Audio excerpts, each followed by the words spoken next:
Então hoje, como foi anunciado nas redes sociais, o tema da pregação hoje é: a fé não é de todos. E eu quero convidar você a abrir a sua Bíblia, lá em 2 Tessalonicenses, capítulo 3, verso 1 e verso 2. 2 Tessalonicenses, capítulo 3, verso 1 e 2.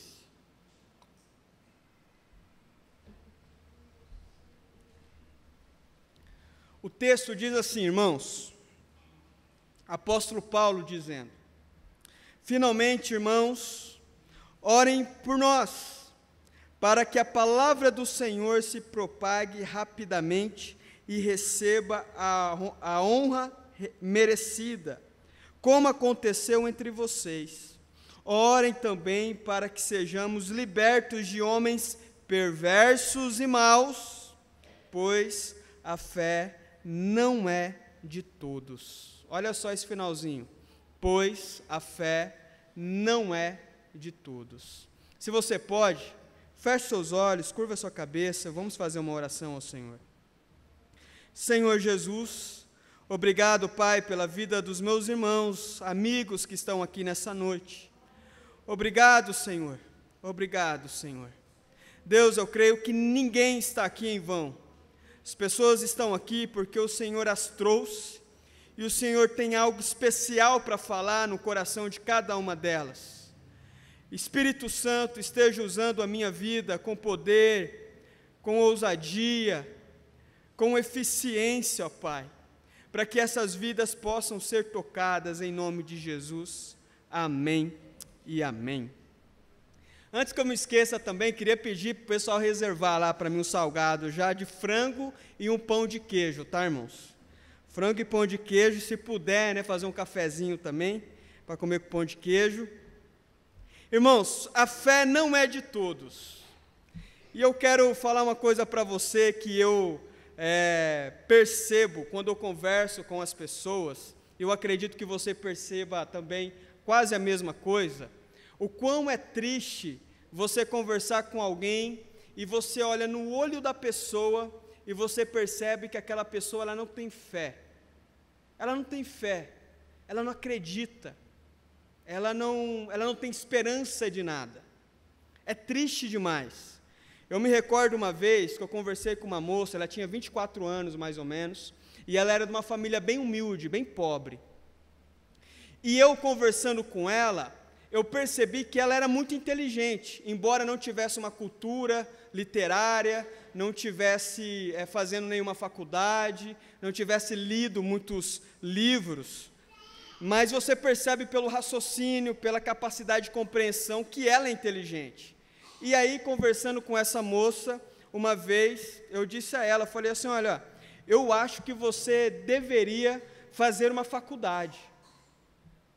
E aí ela olhou para mim assim, sabe com aquele olhar assim, parece que ela viu um monstro na frente dela, assim, apesar que eu quase parecido, né? Mas ela olhou com um olhar assim, assustada, né? Eu falei, meu Deus, não é possível que eu estou tão feio assim, pai. Mas aí ela ficou assim e ela não falou nada. E eu todo empolgado, né? Falando assim, olha, você é uma moça inteligente, eu acho que você deveria fazer uma faculdade e tal. E eu percebi que ela regalou o olho, ficou meio assustada e não esboçou assim nenhum entusiasmo. Aí eu falando com ela, falei assim, por quê? Você nunca pensou em fazer uma faculdade? Você acha que... Ela falou assim, olha, pastor, eu posso te falar uma coisa? Você é a primeira pessoa na minha vida que fala isso para mim. Eu cresci, ela não morava junto com os pais, morava só com as mães, com a mãe e com os irmãos. E ela falou assim, olha, eu cresci com a minha mãe falando assim, menina, você tem que arrumar um emprego de carteira registrada e trabalhar. É isso que você tem que fazer. Uma vez na vida, ela chegou na mãe dela e comentou que queria fazer um curso técnico. E a mãe dela falou assim, larga de ser boba, menina, que mané curso técnico o quê? Você tem que arrumar um trabalho, registrar sua carteira e tá bom demais. Vai ficar inventando moda, curso técnico, você é burra, menina. fazer curso técnico, precisa arrumar um trabalho, trabalhar. E aí, esse tipo de ambiente, esse tipo de casa, esse tipo de palavra, conforme a pessoa vai crescendo, e se ela vai ouvindo muito isso, e dependendo de quem ela ouve, isso vai minando a esperança, a fé da pessoa. De modo que ela mesmo, embora é perceptível que era uma moça inteligente, ela não acreditava no potencial dela. Em contrapartida, você percebe um monte de gente bem mais limitado do que ela intelectualmente e fazendo faculdade. Mas ela não acreditava ser capaz. E ela ficou assim, no primeiro momento ela ficou assustada e depois ela ficou emocionada por ver que alguém estava acreditando que ela seria capaz, sim, de fazer alguma coisa da vida dela, de ter uma boa profissão, de ter uma boa formação. Irmãos, isso é mais comum do que a gente gostaria que fosse, porque às vezes as pessoas, elas vão minando a esperança que tem no nosso coração. Se o pai e a mãe não tomar cuidado, ele cria um filho covarde, uma filha covarde que não acredita em nada, tem medo de tudo, tem medo de tentar, tem medo de arriscar, tem medo de ser rejeitado. Às vezes o marido desanima a esposa, tira sarro da esposa, menospreza a capacidade da esposa, ou a esposa faz o mesmo com o marido. Na igreja também pode acontecer a mesma coisa. Você já pensou, uma pessoa chega em mim e diz assim: olha, pastor, eu tenho vontade de ser um pregador um dia, e eu olho para a pessoa, dou risada, dou uma gargalhada, falo: imagina, rapaz, larga de ser bobo, vai fazer outra coisa da vida. Irmãos, isso acontece demais, de modo que a pessoa vai crescendo, e ela vai tendo esse olhar que eu comentei com vocês, esse olhar sem fé, esse olhar sem esperança, esse olhar que não acredita que pode conseguir uma família abençoada, que pode conseguir um emprego melhor, que pode conseguir uma boa formação, que pode conseguir realmente viver uma experiência maravilhosa no ministério, não acredita em nada. Acredita que está determinado ao fracasso.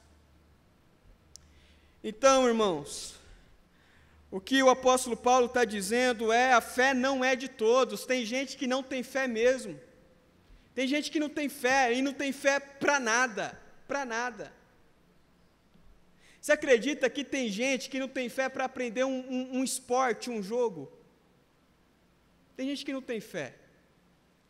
Tem gente que não tem fé para aprender a mexer no celular, porque agora a tecnologia mudou o jeito da gente viver, e a pessoa não tem fé, então ela prefere: não quero saber de celular, não, deixa para lá, tal.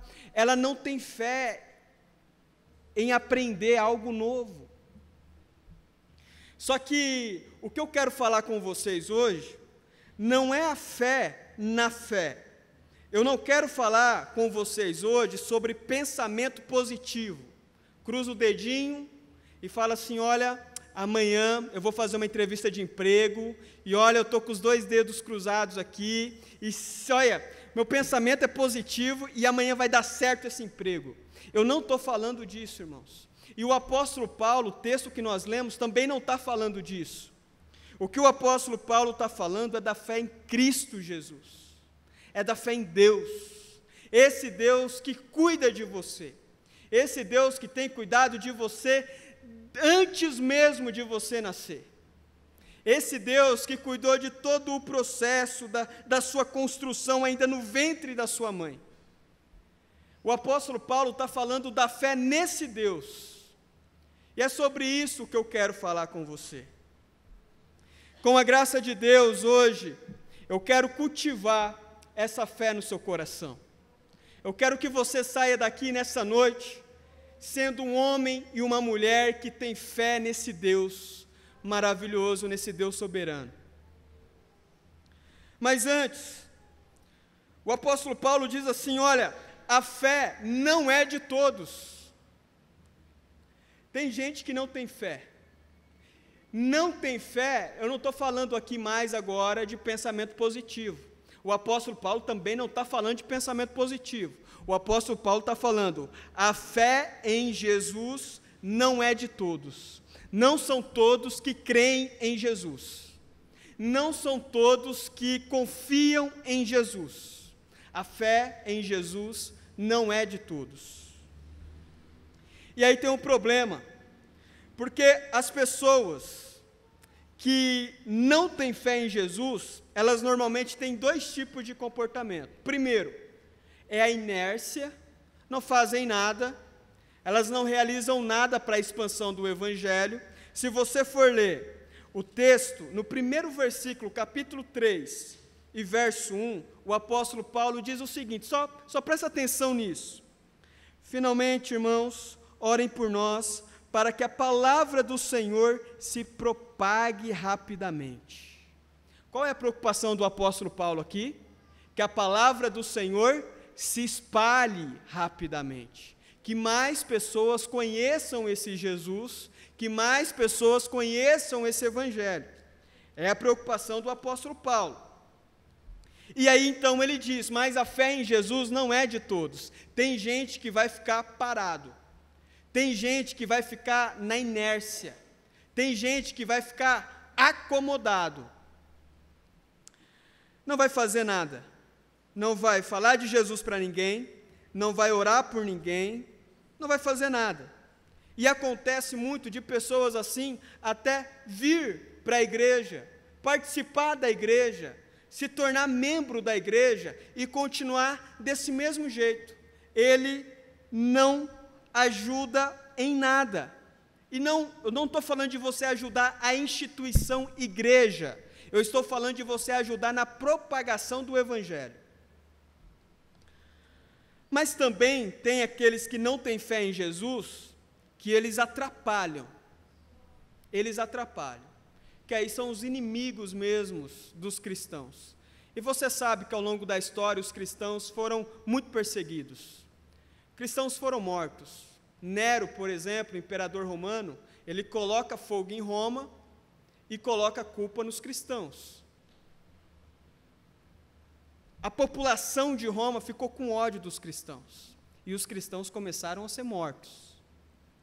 Hoje nós vemos, nitidamente, uma ideologia comunista que odeia os cristãos. Nós vemos isso claramente, os valores cristãos. Nós percebemos isso. Você não precisa ser um grande pensador para perceber isso. Família, Deus, Jesus, as doutrinas. Tem gente que vai atacar o cristianismo e tem gente que vai atacar você quando descobrir que você é cristão. A fé não é de todos. Por isso que o apóstolo Paulo, ele vai dizer o seguinte, no verso 2, ele diz, olha, orem para que a gente propague Jesus, propague o Evangelho. Aí no verso 2 ele vai dizer o seguinte, orem também, ele faz um segundo pedido de oração, orem também para que sejamos libertos de homens maus e perversos, pois a fé não é de todos. O que o apóstolo Paulo está querendo dizer aqui, de uma maneira mais simples, ore também para que Deus nos livre de homens maus e perversos que não crê em Jesus. É isso que o apóstolo Paulo está dizendo. Então, irmãos, tem pessoas que não têm fé.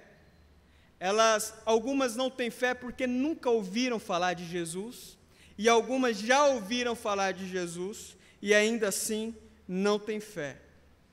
Mas nessa noite eu quero olhar para a palavra de Deus e meditar na palavra de Deus junto com você. O primeiro texto que eu quero ler com você está lá no Salmo 127. Se você pode, abra a sua Bíblia no Salmo 127. E aqui nós temos uma questão para resolver. Nós temos uma questão para resolver aqui.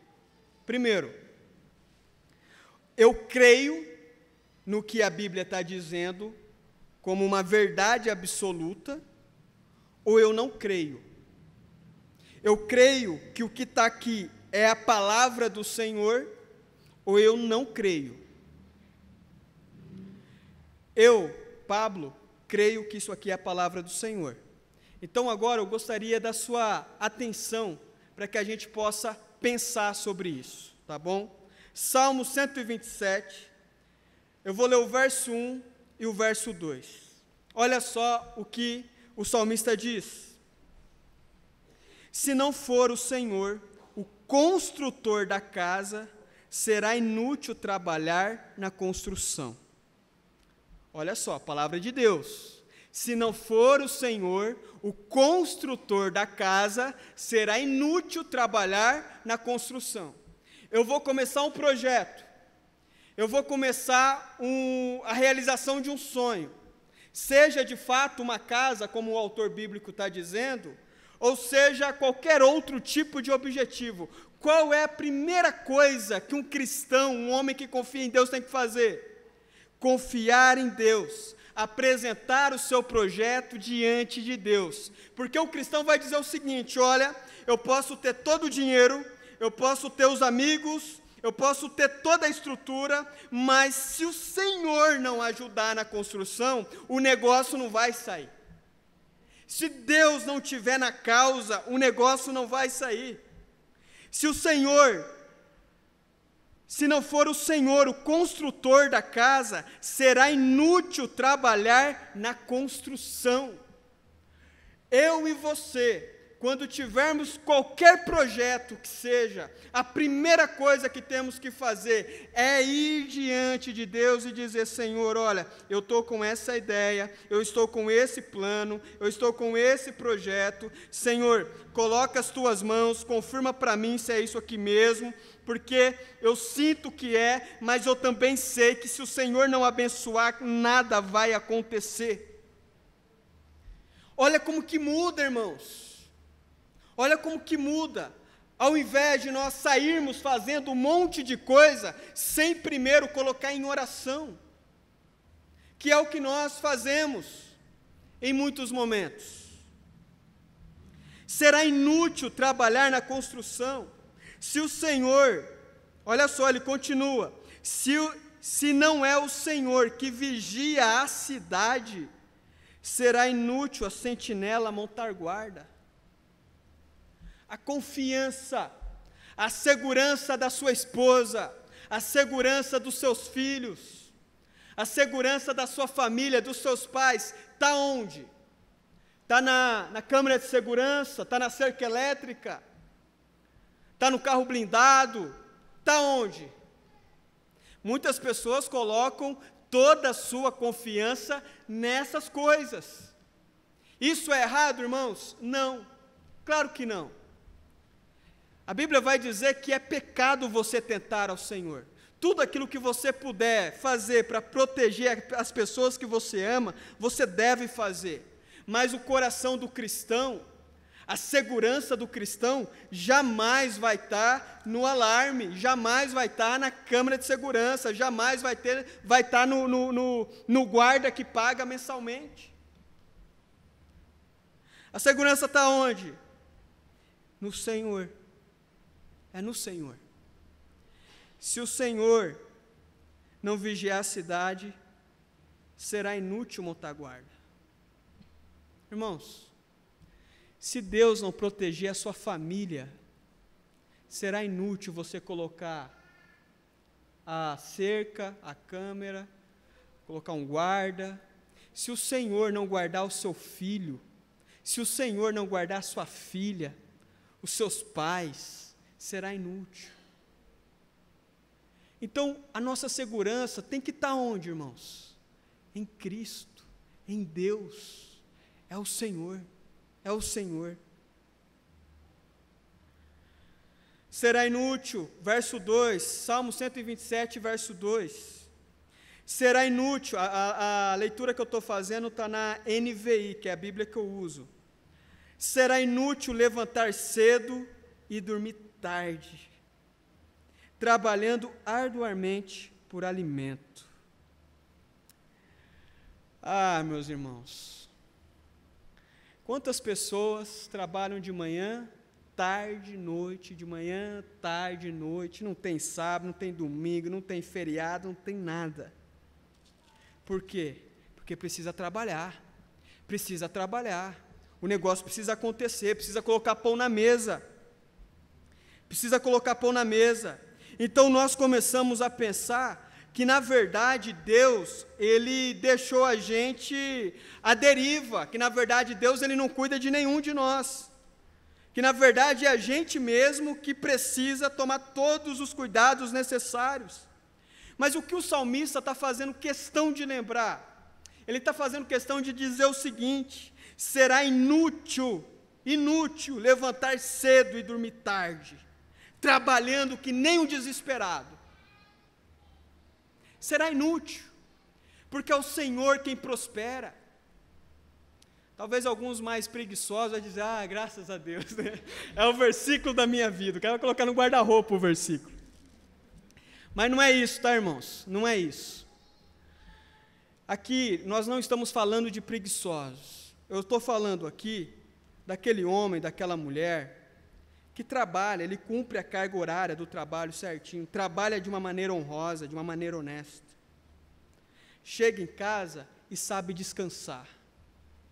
Trabalha a semana inteira, chega no domingo, chega no final de semana, sabe descansar, sabe passear com a família, sabe tirar um lazer com a família, sabe se divertir com o filho, sabe aproveitar a vida, a saúde, as bênçãos que o Senhor tem dado. Não é aquela pessoa desesperada que só quer trabalhar, e quando chega em casa só quer trabalhar. Aí você fala assim: olha, vai ter um negócio lá na igreja, não dá, eu tenho que trabalhar. Vai ter não dá, tem um estudo bíblico, não dá, tem que trabalhar. Eu tenho que trabalhar. Como se de fato a prosperidade dele dependesse dele. Mas o que a Bíblia está dizendo? E aí eu faço esse questionamento para você. Isso aqui serve para quem crê que a Bíblia é a palavra de Deus.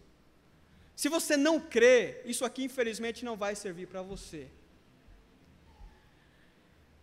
Será inútil levantar cedo e dormir tarde, trabalhando arduamente por alimento. O Senhor concede sono àqueles a quem Ele ama. Numa outra tradução diz o seguinte: o Senhor concede sustento aos seus amados enquanto dorme. Olha que coisa linda. Não adianta nada você trabalhar cedo, dormir tarde, desesperado, não aproveita a vida para nada, não vai na igreja, não sai com a família, não faz nada, só trabalha. Aí o salmista diz: o Senhor concede sustento aos seus amados enquanto dormem. Irmãos, aprenda a descansar no Senhor. Aprenda a descansar no Senhor. Faça o seu trabalho. Você precisa estudar? Estude. Faça tudo o que você tem que fazer em relação aos seus estudos, mas aprenda a descansar no Senhor. Eu já falei para os irmãos que eu conheci um amigo uma vez, que ele fazia a sua faculdade, e chegava no domingo, ele não fazia trabalho nenhum de faculdade, não estudava para a prova jamais. Tudo que ele tinha que fazer, ele fazia de segunda a sábado. O domingo para ele era sagrado. O domingo para ele era um momento especial que ele tirava para Deus. Ele tirava para descansar de verdade, ele tirava para ter um lazer com os amigos, ele tirava para ir para a igreja. Só que hoje, o que nós fazemos? Nós atropelamos tudo. O dia que é para descansar, a gente está estudando para a prova. O dia que é para descansar, a gente está ensaiando um seminário que vai ter que apresentar na faculdade. O dia que é para descansar, está trabalhando. Nós precisamos, irmãos, aprender a descansar nesse Deus bondoso, nesse Deus maravilhoso, porque Ele vai abençoar a sua vida, sabe quando? Quando você está dormindo, que você não está fazendo absolutamente nada, a não ser roncar e babar. Deus já está preparando aquela porta, já está preparando aquela oportunidade, já está providenciando aquela amizade que vai mudar o rumo da sua história. Deus já está preparando todo o processo na sua vida. Sabe quando? Enquanto você dorme, porque Deus abençoa os seus enquanto dormem. Essa é a satisfação do cristão.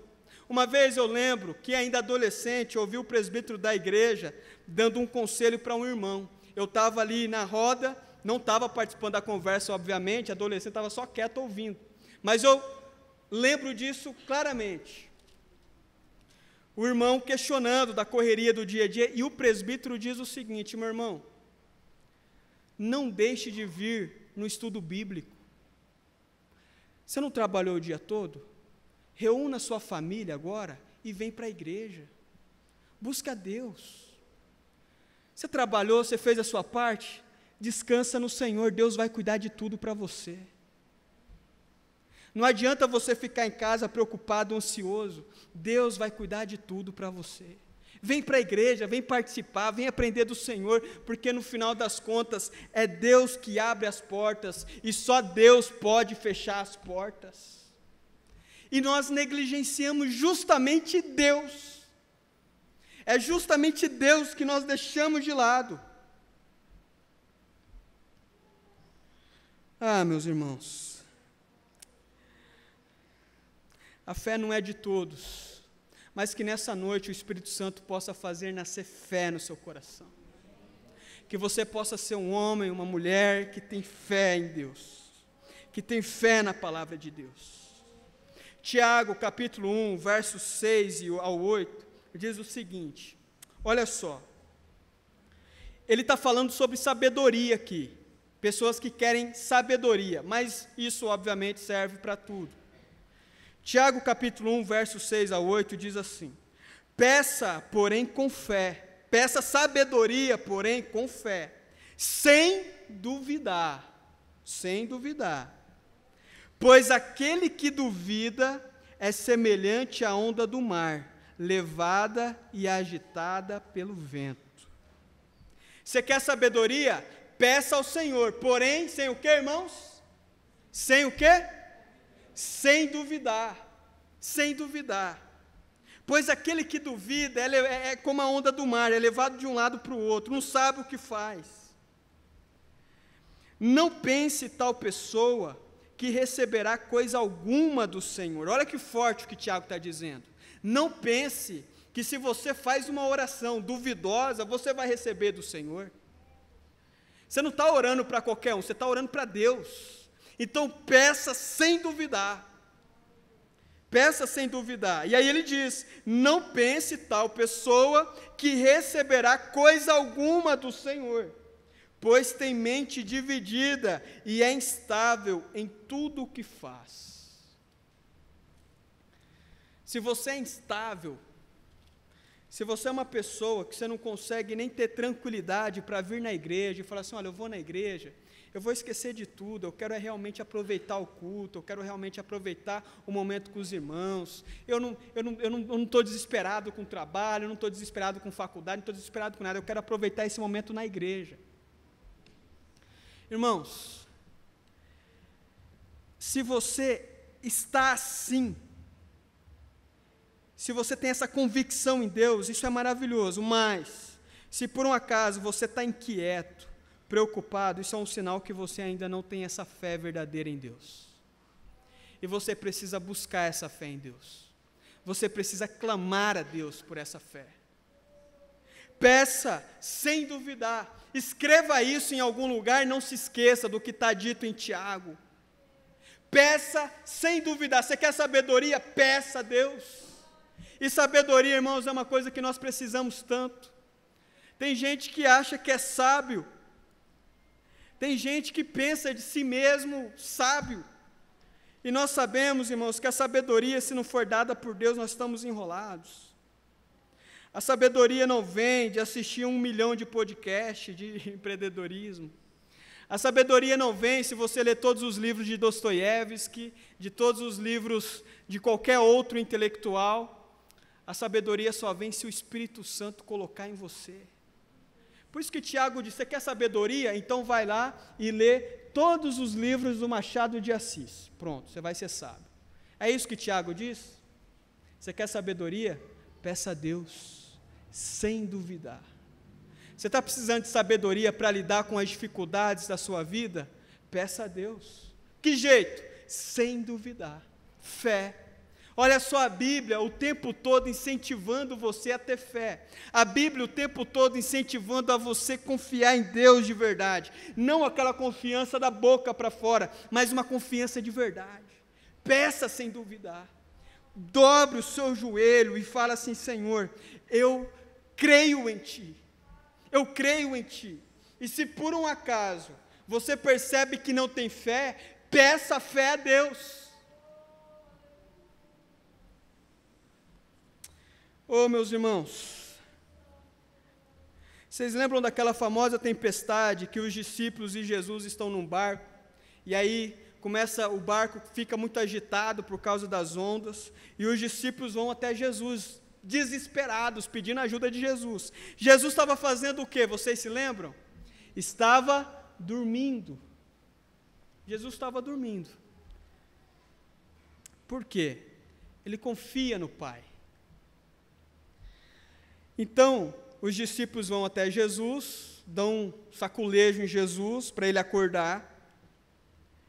E aí, lá em Mateus capítulo 8, verso 26, acontece o seguinte, a resposta de Jesus, que na verdade vem com uma pergunta. Jesus perguntou, por que vocês estão com tanto medo, homens de pequena fé? A tempestade estava lá. A tempestade estava lá e realmente parecia um perigo real para os discípulos. E Jesus levanta, talvez meio sonolento, e diz assim, por que vocês estão com tanto medo, homens de pequena fé? Irmãos, o Espírito Santo nessa noite está perguntando para você, por que você está com tanto medo, homens de pequena fé? Por que você está com tanto medo?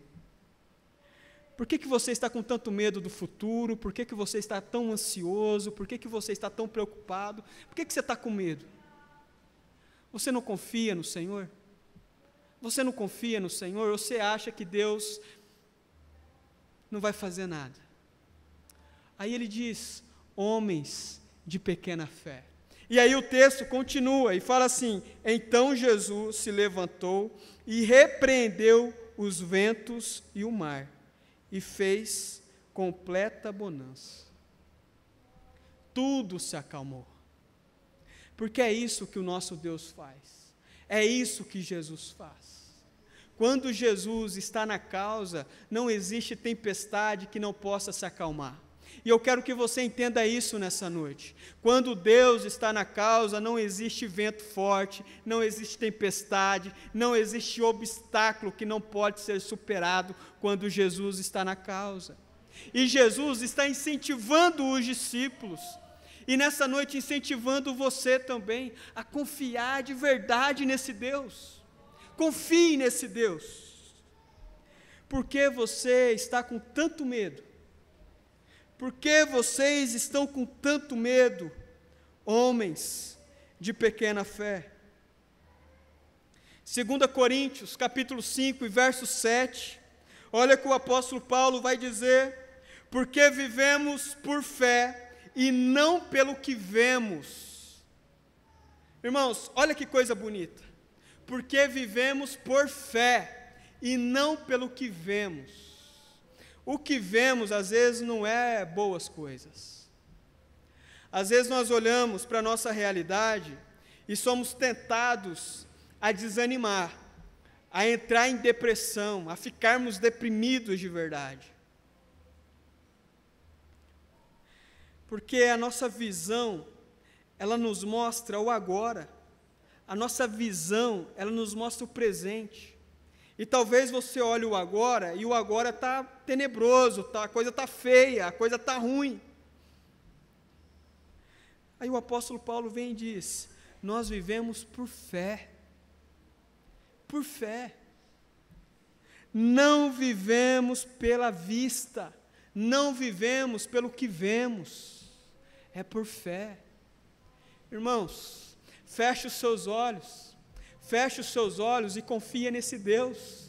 Você não sabe qual é o próximo passo, você não sabe qual é o próximo degrau, você não sabe qual é a próxima oportunidade, mas Deus sabe. Confia nesse Deus, Ele tem a resposta certa para você, no tempo certo, na medida certa. Você não vai precisar se vender, você não vai precisar se humilhar, você não vai precisar se corromper. Deus tem a coisa certa para você. Meus irmãos, que o Espírito Santo possa estar cultivando fé no seu coração nessa noite. Que você possa sair daqui um pouco mais confiante em Deus. Confiando nesse Deus de verdade. Romanos capítulo 10, verso 17, diz o seguinte: a fé vem pelo ouvir a mensagem, e a mensagem é ouvida mediante a palavra de Cristo. E aqui está um ponto importante. Eu não estou aqui falando sobre pensamento positivo. Pensamento positivo não tem importância nenhuma para nós. Eu não estou interessado em pensamento positivo, em energia positiva, em qualquer coisa positiva. Eu estou interessado em fé em Cristo Jesus. E a fé em Cristo Jesus vem de ouvir a mensagem.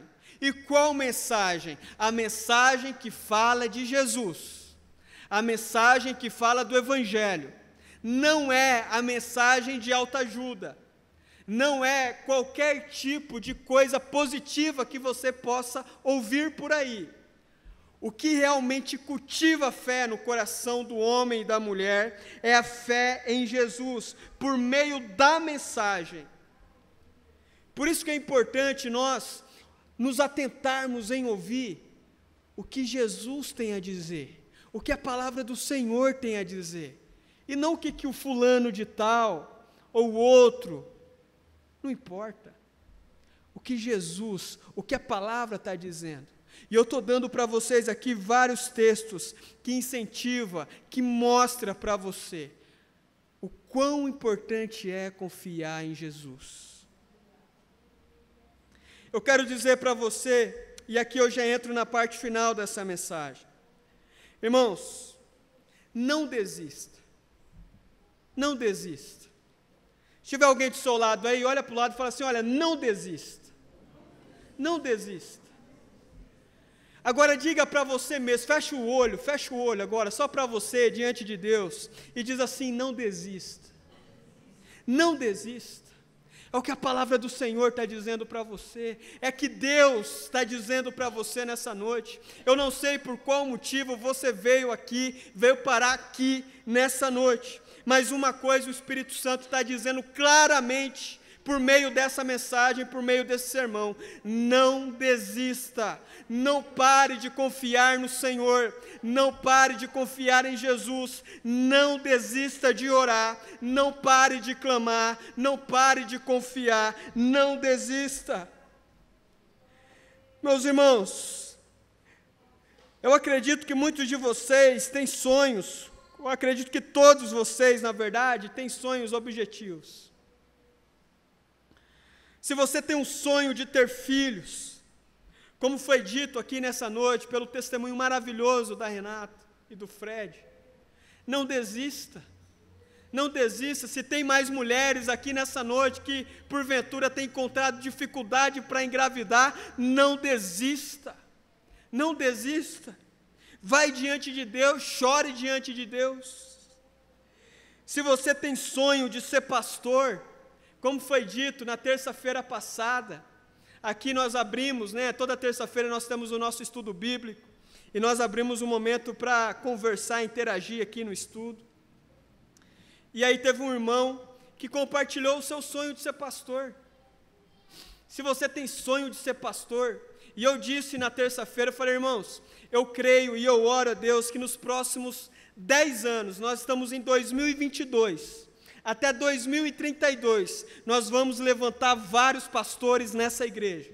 Vários pastores que vão falar para públicos que eu nunca falaria, que vão alcançar pessoas que eu nunca alcançaria, que vão pregar para um tipo de pessoa que jamais me ouviria, porque é assim que Deus faz. E eu creio que no meio dos jovens da igreja vai surgir pastores, essas crianças que vocês viram indo para lá, vai surgir pregadores excelentes, pessoas que vão ser extremamente influentes na cidade, no estado e no país.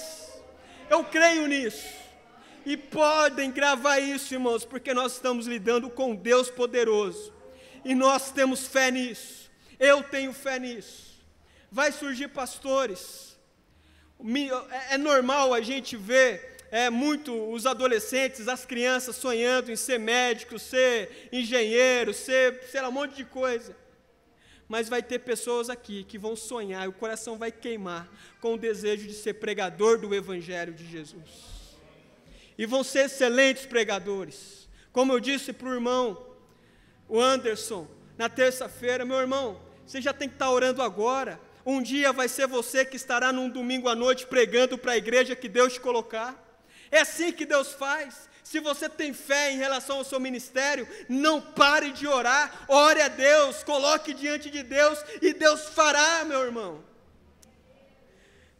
Se você tem sonho de ser músico, se você tem sonho de ser um músico profissional, se você tem sonho de levar uma arte saudável, uma arte que tem uma cosmovisão cristã para a sociedade brasileira, não desista disso. Se prepare, cultive isso, vai orando a Deus, Deus vai prover as amizades certas, as oportunidades certas, os momentos certos, tudo Deus proverá. Não desista de orar. Se você tem sonho de construir uma família, talvez alguns viveram em uma família completamente destruída, não tem referência de família, e você sonha em ter uma família, ou então está passando uma grande dificuldade com a sua família, meu irmão, não desista. Deus é um Deus que pode restaurar, que pode fazer você ter uma linda família, família abençoada, e pode fazer você viver o melhor momento da sua família, coisas que você jamais imaginou. Não desista, meu irmão. Não desista. Alguns que têm sonhos em empreender, de ter a sua empresa, está começando agora um pequeno negócio, está cheio de medo, cheio de ansiedade, acha que não vai dar conta. Eu digo a você, não desista, empreenda, faça, cultive, vai orando a Deus, Deus vai te dar a capacidade certa para você empreender, para você ter empresa, e você vai abençoar muitas pessoas, propondo emprego, propondo soluções para inúmeros problemas na sociedade. Não desista. Se você vem para a igreja e a sua família não vem para a igreja, porque a sua família ainda não confessou Jesus como Senhor e Salvador, e você tem o desejo de um dia poder dizer como Josué disse, olha, eu e minha família serviremos ao Senhor. Não desista de orar pela conversão da sua família. Não desista de orar. Ore, chore diante de Deus. Creia sem duvidar. Creia sem duvidar. Não desista. Se você, por um acaso, tem o sonho de ser um atleta, de praticar algum esporte, de ser um atleta profissional, de viver disso, aí você olha e fala, nossa, mas eu não conheço ninguém perto de mim que foi um atleta profissional. Talvez você vai ser o primeiro na história da sua família, talvez você vai ser a pessoa que vai quebrar essa tradição. Não desista, não desista, meu irmão, lute por isso, ore a Deus em relação a isso. Irmãos, como eu e como muitos aqui creem em fazermos parte de uma igreja relevante, de uma igreja que seja uma referência, e nós oramos por isso, nós não podemos desistir. E eu vejo Deus cada vez mais mandando pessoas para a nossa igreja, pessoas inteligentes, pessoas capazes, pessoas talentosas, pessoas que estão a fim de levar o nome de Jesus adiante. E nós não podemos desistir. A nossa igreja cada vez mais será relevante nessa cidade, eu creio nisso, e eu sei que a igreja crê nisso, e nós temos que fazer o quê, irmãos? Não desistir, nós não podemos desistir.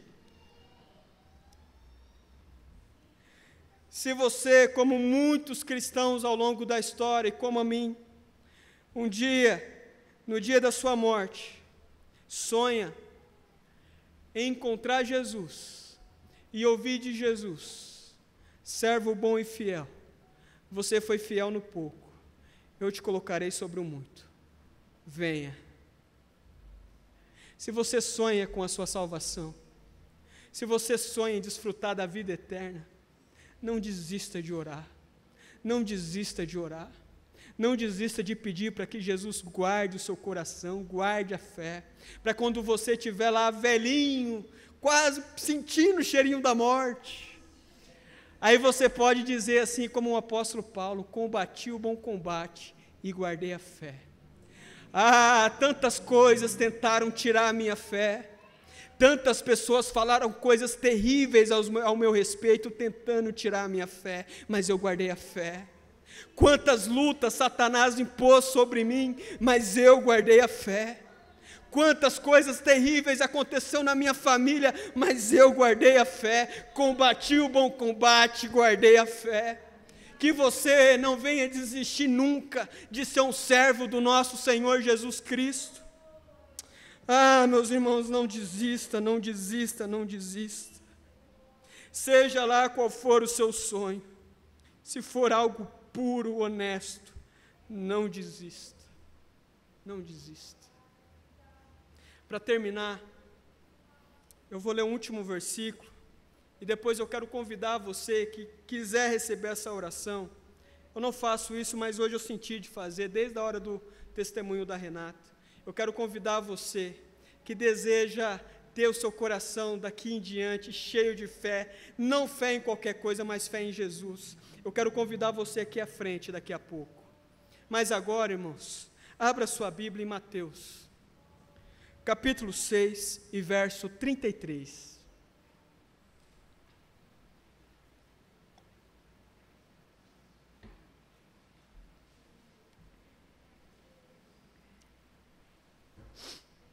Mateus, capítulo 6 e verso 33. Ah, Jesus, santo é teu nome, Pai. Olha só, irmãos, nós estamos terminando já o culto, mas guarda isso no seu coração hoje, antes de dormir, lembra dessas palavras do apóstolo Mateus, registrando os ditos de Jesus. Olha só o que Jesus diz: busquem, pois, em primeiro lugar, o reino de Deus. Olha só que coisa maravilhosa. É para buscar o que em primeiro lugar, irmãos? O reino de Deus. Busque, pois, em primeiro lugar o reino de Deus. Quantas vezes nós buscamos em primeiro lugar tantas outras coisas, tantas outras atividades, mas não faça isso. Busque, pois, em primeiro lugar o reino de Deus e a sua justiça, e todas essas coisas lhe serão acrescentadas. Vamos fazer o que essa semana? Você pode sair daqui com 2 tipos de comportamento hoje. Você ouviu, não, 3 na verdade. Você ouviu, não entendeu nada, ficou com sono, quer ir embora dormir logo. Segundo, você ouviu, achou mais ou menos legal, mas também vai esquecer já daqui a pouco. Ou você ouviu, entendeu que foi palavra de Deus para a sua vida, você vai chegar na sua casa e você vai falar assim: Senhor, eu quero ter uma semana diferente, eu quero viver uma nova fase na minha vida a partir de hoje. Se você crê nisso, meu irmão, coloque-se de pé, coloque-se de pé.